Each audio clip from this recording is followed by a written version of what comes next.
What's going on with the Cristiano Ronaldo situation right now? A lot of people don't know. And frankly, only the very few around Ronaldo at a very personal level probably do know what is going on for him. Before we get into any of this, there are two things I need to say. First of all, Cristiano Ronaldo went through one of the worst things you can go through in your life earlier in the year. And no one should take that out of the equation here. No one should try to just treat him as some sort of footballer who is beyond humanity. That is something that I have incredible sympathy for, and it is an awful event for him to go through. So we don't know how that's impacting his life right now. The other aspect is none of these videos, none of these evaluations are about degrading the legacy of Cristiano Ronaldo, at least in football. In footballing terms, Cristiano Ronaldo, well, he's achieved everything. He has achieved at the very top level, apart from obviously the World Cup, but you know, what will come later this year, who knows. He has achieved so much in his career, then, should we say, that you cannot take away from his footballing legacy. Some people in the modern game, and I'll admit, maybe at times myself, have evaluated him in a way which was jokey at the time, was probably a little harsh, was probably trying to wind some people up, and probably worked. But that, in terms of his legacy, you can't change that. You can joke about those kind of things, but that's unmovable. It's unchangeable. Ronaldo is in that pantheon of all-time players. And so that's why it's so confusing, maybe, what is happening here with the situation at Manchester United.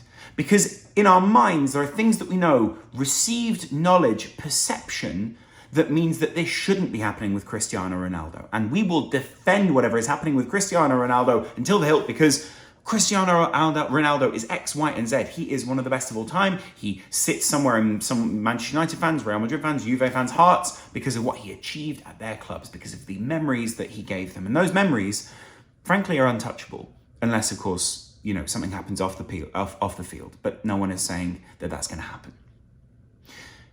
And so we get to a situation where Ronaldo came back to Manchester United. There was a beautiful piece of commentary by, I think it was Peter Drury, where he talks about the zenith of everything that Cristiano Ronaldo has tried to construct. He is returning essentially back to one of his homes. He is in a place where 18 years before that, he had done something incredible. I think he calls it tiptoe and tease, and it is a beautiful piece of commentary as Ronaldo steps back onto the pitch at Manchester United for the first time.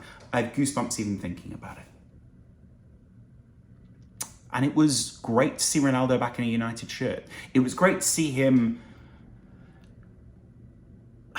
maybe a little beyond his peak, but at that point where there was some maturity to him. There was maturity to his game, or at least that was the perception. And that he was doing something for Manchester United, coming back, essentially a bit of a hero. Someone who was coming in to give them some parity at the club, to do something that other people didn't seem able to do, to bring a sense of structure, an idea that the club is moving in the right direction, for real, not just saying it. And yet, maybe he was let down, and maybe at times he did let the club down last season. He had to have, because they finished fourth. They had to have let him down in some capacity because they finished outside of fourth. They wanted to finish fourth. They wanted Champions League football. I think most people knew that would be one of the decisive factors in keeping Cristiano happy and in keeping Cristiano Ronaldo at the club. They didn't get it. And frankly, part of that was down to the tactics that they didn't really have, and therefore the weight that was on that man's shoulders last season, at least at Manchester United, to play really well, to do moments of individual brilliance, to have moments where he needs to save his side because they don't know what else they're doing. Now, frankly, that could have been because Manchester United didn't know tactically what they were doing. It could also be because their manager was sold down the river and he was giving Cristiano Ronaldo at the start of the season instead of a striker that maybe he wanted. Maybe he wanted Ronaldo, or maybe he also wanted a system that worked better than the system that he had, and he needed other players to fit within that. Because frankly, you get Ronaldo, it's incredible, right? But you aren't necessarily going to get a player that's going to adapt to your system. And so that's where the issue now sits with Erik ten Hag, right? Who says, and has said, we want Ronaldo at the club, he's part of the plans. And I get that. You kind of have to say that about an all-time great. You don't want to offend too many fans. You don't want to say something stupid. And frankly, why would you even comment on that when you were asked so early in your managership? It doesn't make any sense. Of course he's going to give a political answer. But His tactics don't necessarily fit with what Ronaldo is used to doing. And Ronaldo's never really played at a club where the Erik ten Hag style of tactics is the norm. That's okay. That's probably a good thing. Maybe he brings some other aspects of different cultures from Manchester United, from Real Madrid, from Juventus. But then you have to look a little bit further than that. And you have to see that over the last few years, the clubs that Manchester United has been at the clubs that Ronaldo has been at post Real Madrid haven't always achieved the maximum of what they're capable of. Now, they've benefited from the marketing and the image and sometimes the goals of Cristiano Ronaldo. But there's always been a question, and I started asking this question very early last season and was rebuked by so many Manchester United fans of, is this really the best thing that can be happening for your club right now? Now, it was great to see him, for those fans, back in that red shirt. It was great to have him back at the club because there was nostalgia. There was so much more. I'm sure there were great marketing deals, and people want to see and look at Cristiano Ronaldo. People who didn't get the chance before to see Ronaldo got to see him in the modern day. That was great. But at Juve, they didn't win the Champions League. At Manchester United, they're no longer in the Champions League. And there were sacrifices sometimes that are made to play Cristiano Ronaldo in the side. And now that Erik ten Hag is at the club, people are starting to say, hey, the system here should be the thing. And that is modern football. The system makes the sum of those parts better than where they were before.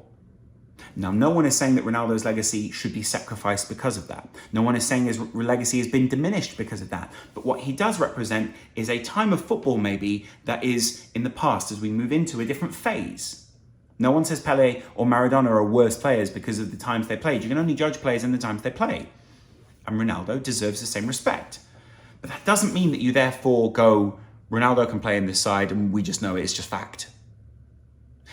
And Bayern Munich know the same. Because in their political answers about Cristiano Ronaldo over the last few days, it's been Oliver Kahn saying he is a great player, great legacy, whatever he's done in the game is brilliant. We don't necessarily want him as a player here, though. That's not the direction of the club. And they'd probably be smart to continue down that route. A, it's a lot of money. B, Bayern Munich is an institution. And C, we've seen in the past that sometimes these institutions, the institutions that do get him, they're more in trouble than they are in the positive. And so that's why maybe it's time for him to move on from Manchester United and Manchester United to move on from him. Because when Bayern Munich were talking about Harry Kane, they spoke very differently. They left the door open. There were possibilities. There are things that maybe Kane could do. Maybe at some point we will continue that conversation, they said. And so this is where we sort of get to a point where Ronaldo is almost marooned at Manchester United now. He said he wants Champions League football, and that is great, all right? It's good for Ronaldo, he wants Champions League football. The reason he wants it, A, marketing deals. Well, maybe B, marketing deals. C, to be on the global stage, to be able to get your reach to be further, to be able to grow that legacy. But A, to score more goals in the Champions League, to make his legacy something which feels untouchable and would almost be untouchable. Because if we move into another era of football where we go to 60 minutes or where things in football change to a degree, that is cemented then. But also, because if he goes somewhere else and he is in the Champions League, he has an outside chance of winning the Ballon d'Or. But those are all individual things about Ronaldo. And not many systems in modern football play into the individual. It's not me saying he's selfish, not me saying he's got a huge ego. That's for you guys in the comments to say. I don't know, although I'd imagine, we can free associate about that all day. But the point is, Ronaldo and your club may not always be the best combination. And at some point, the rose-tinted spectacles come off, or at some point, there is a better proposition on the table of Erik ten Hag moving the club forward, truly. And you have to move on. You say, thank you. We appreciate your service. The Premier League is grateful for you being here. But it's time to move on. That is the issue here. How do Manchester United move on? A player who clearly wants Champions League football and therefore doesn't want to be at the club, who maybe doesn't fit their system anymore, but also who takes a lot of wages and is not a disruptive factor in the dressing room, because that's not what I'm saying, but maybe doesn't represent what the dressing room is moving towards. There's no argument about the legacy, but there is argument about where that legacy sits now. And legacy is viewed in different ways in different places. is it a good thing that Ronaldo is still at United? We will see, by the way. He may adapt. He may change. Things may change at United. He may change at United. Erik ten Hag may have a system for him. He may have a place for him. No one knows because we've not seen him yet in pre-season. We've not seen him back at Manchester United yet. Who knows? There might be an element where they go, you can play here, you can do this, you can do X, Y, Z. And if you play with these players here, you could be the fulcrum. You could be a focus point within this side. Manchester United fans would love it. The Premier League would love it. A lot of other people would love to see it. It may still happen. But from Ronaldo's camp, that doesn't seem to be what they want. Let's see though. In the coming weeks and days, will Ronaldo adapt and compromise? Will Manchester United adapt and compromise? Or will another team adapt and compromise? Because that's what's required here. And that is probably what will happen. Let me know in the comments below what you think happens, what you think is fueling all of this, and where you think it all ends up. See you guys later. Have a good day. Bye.